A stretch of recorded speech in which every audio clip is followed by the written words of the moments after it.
Hey guys, it's Andres with Camp K9 Training. Today we have Benji. He is a foster with Peak Lab Rescue. He was returned by the adopters because he was quote-unquote crazy on a leash. Pulling, lunging, barking, nipping, the whole 9 yards. He's extremely loaded. So what I'm going to do, one of the fosters actually that I had worked with before has been working with him. So he's already used to a pinch and he understands leash guidance and leash pressure and the whole 9 yards. I'm gonna go in right now to the kennel. I'm gonna get him. I'm gonna keep the footage rolling so you guys can see how I get him out of the kennel, how highly loaded he is, and then once we go outside, once I put a pinch collar on, how quickly his behavior is gonna change. So the goal for this video is for me to show you guys how quickly behaviors can change from good to bad, and then again from bad to good. Because we had a dog that has already been trained on leash and a pinch and he's been really good.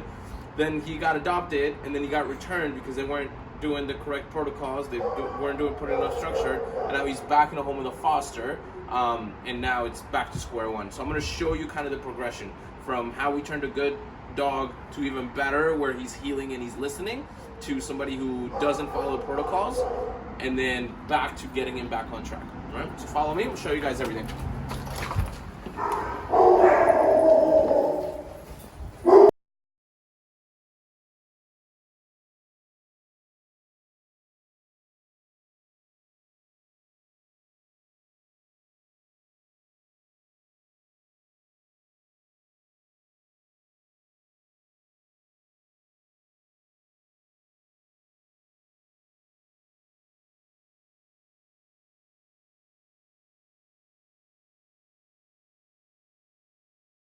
He doesn't understand leash management at this point. I'm trying to put a lot of pressure on the leash and he doesn't understand. A lot of it is because he's on a slip lead. He's doing a lot of choking. So this is why I don't like slip leads for training dogs at the beginning. Like, put a pinch collar on him, get more of a power, get more of a correctional on him, right? Because he's super loaded. You can see his hair, his tail was standing up just because there's another dog here, right?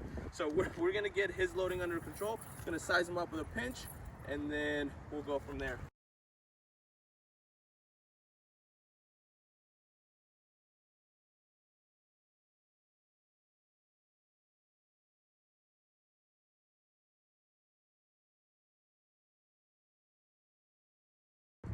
All right, so now that he's sized properly and I have full control of him, now I'm gonna start giving him light direction and having him understand the leash, right? Now, one of the things that I want you guys to notice is as soon as I put a pinch collar on, look what happened. His entire state of mind and behavior changed. This means the dog understands what a collar is, understands what leash guidance and pressure is. Because 2 minutes ago, I was trying to get him to sit still and I couldn't. He was literally pulling me off the leash. I have not given a single correction or guidance on this pinch collar, and I have eye contact, sitting still, waiting for directions, right? This is all substitute teacher analogy that I use with people, right? The moment you take the collar off, the moment you take the leash off too soon, you're gonna have a dog that's gonna go backwards. Stay consistent long enough to build habits, right? Because this is a dog that I probably won't have to work too much because he already understands that once the pinch collar goes on, we're working, right? So it's super important to keep the leash and pinch on at all times, even in the house, guys. Most people take their dog on a walk, they go through the front door, they get through the front door, boom, collar comes off, leash comes off, and then the dog's running wild like they were before, right? So it's super important for you guys to be able to give that leash guidance and leash management. The reason he got corrected there is because he started smelling. So if you guys have followed me enough, you guys know that I don't allow smelling on the leash. That's a big middle finger. I don't care about you anymore, I'm gonna smell. Then he takes that scent and he starts pulling, and then he gets at the end of the 15-foot lead. So I corrected him, he was like, oh, I'm sorry, my bad. He looks up. Once I get more focus and attention, then I'll start giving him rewards, right? But it's super important, super important to stay consistent long enough, right? I guarantee that I'm gonna start working and walking with him, and he's gonna be a completely different dog. He's already a completely different dog, and I haven't done anything but just put a pinch collar on, right? So we'll do a quick heel. We'll use arrows as a distraction, and then we'll put him back in the kennel, and I'll show you the difference of what a 15-minute walk can do by And not just any walk, it's a structured walk. So left-hand side, no smelling, no pulling, no lunging, no barking, no going to the bathroom. And then we'll put him back in the kennel, and I'll show you the before and after of how he was when he came into the kennel versus how we're putting him away, right? So here we go.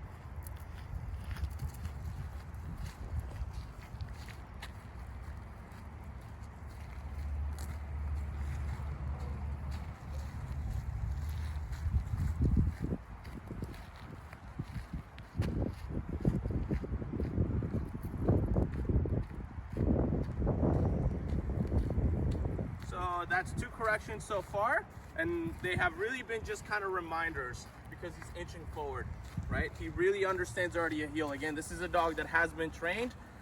People took the pinch collar off, behaviors went bye-bye, we put the collar back on, and all of a sudden we have a dog that's behaving, right? We'll try it a couple more times here. Yep.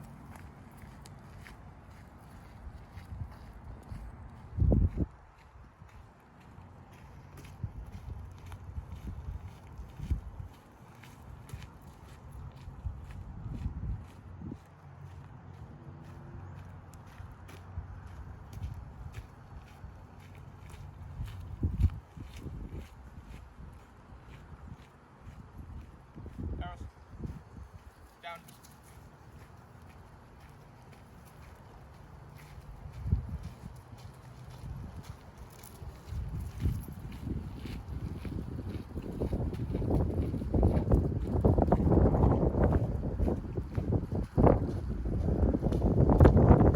So when I first brought him out, they were like wanting to go and just do this, right? He was super reactive. You could see his hair standing up. Now he's more interested and he's trying to go smell, but I'm still not letting this interaction happen, right? 1, because Eros doesn't like other dogs, so I have to advocate for him.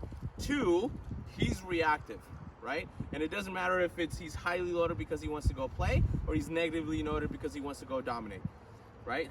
I talk about this all the time again, right? So there's fight, flight, dominance, and submissiveness. I don't want anything. I just want you to learn how to cope, because you got returned because you couldn't be around other dogs without lunging and barking and nipping at them. Now, as soon as I put the collar on, you're interested in them. You're no longer lunging and barking and your hair isn't standing up, but you still have that tendency. First, I need you to learn how to cope. Then I'll let you go have fun. So there needs to be a balance, right? But again, this falls all into the consistency aspect of things. I haven't done much work with him. As soon as I put the pinch collar on, he was already a completely different dog, right? So it's super, super, super important to stay consistent long enough to build those habits, right? And already notice how tired he's getting, right? I haven't worked him much, but because I'm asking him to do things and he's not doing all of this and his loading isn't here, his loading is here, but mentally I'm making him work a lot, he's getting super, super tired super quick. So I'm gonna do a couple more laps and then we'll put him up, right? So this also touches on some of the other videos that I've done, that you don't have to work your dog 20, 30, 40, 60 hours or minutes per day, 2, 3, 4 hours per day to be able to get them nice and calm, right? 2 15-minute, 2 20-minute walks, structured, where the dog is learning to be by your side, not inching forward, paying attention to you, not trying to smell other dogs, right? That's all a dog really needs, right? So you can do more of physical exercise by you walking for 20 minutes and then you let him run, or you do a 20-minute walk and then you let him do a 20-minute climb stay. It doesn't matter. But if you have a 20-minute structured walk, a lot of your behaviors are going to be out the window, right? So we're going to do a couple more walks and then we'll put them away. Yep.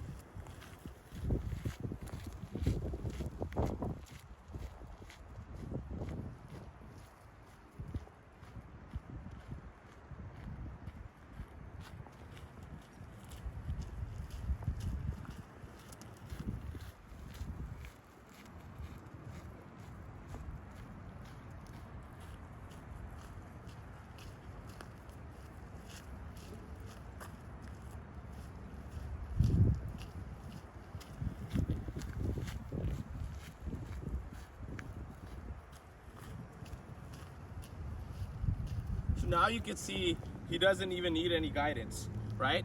He's looking and he's looking back. He's looking back. And he's making the right decision by coming back into the heel position. So now After the third time, he doesn't care about arrows. He understands that he needs to stay by my side. And look at all this default eye contact that I'm getting. Because when I started this lesson, he could care less about me. He was smelling 15 feet out, and he was pulling and choking himself out, right? So again, guys, it doesn't take a lot. Stay consistent long enough to build habits, and then you're able to switch from a pinch collar to an e-collar, stay consistent for years, and then maybe one day you could take the e-collar off. But the number one mistake I see with clients is they take the leash and equipment off too soon. They give way too much freedom too soon, right? Stay consistent, build the habits, and then give way more freedom. I'm gonna put arrows up, and then I'm gonna have you guys follow me back into the kennel, and then you're gonna see the change in behavior once I put him back into the kennel. All right? Yep. Go fine.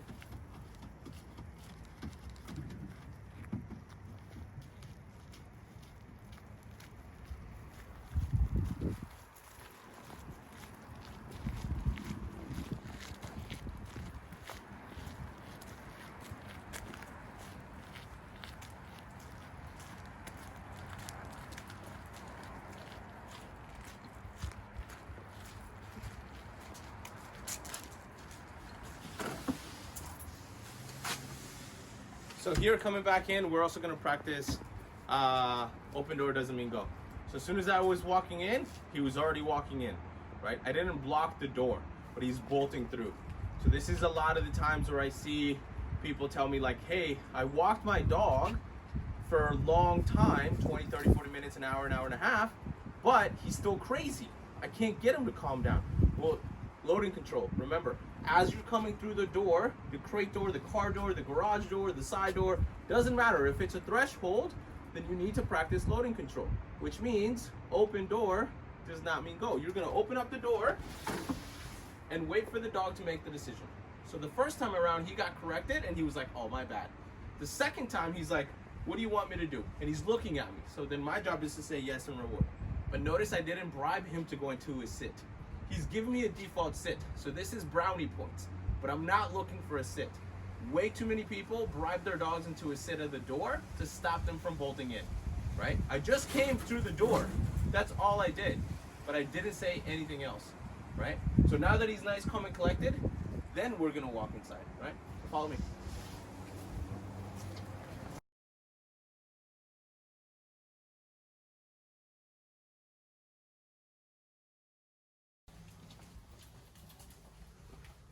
All right, we're gonna practice door manners here again. So I'm gonna open up the door. I'm gonna wait for him to make the decision. Again, open door doesn't mean go, and it shouldn't have a command. Open door just means open door. Perfect, so he makes the right decision, so then yes and reward, and then we keep moving forward. But I didn't tell him to sit, I didn't block the door, I didn't do any of these things, right? I just opened up the door and waited for him to make the decision. That one reminder out there, that one correction, help him get back on track, right? This also shows you guys that it doesn't take a lot to get your dog back on track when you're on vacation, when you leave him with somebody else, when somebody doesn't stay consistent. Like, as long as you're putting the equipment back on and following the protocols, loading control, timing, motivation, consistency, high collar placement, loose leash buckle down letter J, higher corrections, better time rewards, etc., etc., etc. Like, if you guys are following all these things, you can get the dog back on track very quickly, because it's only taken me a couple minutes to do this, right? So we'll go back into the kennel and we're gonna put him up.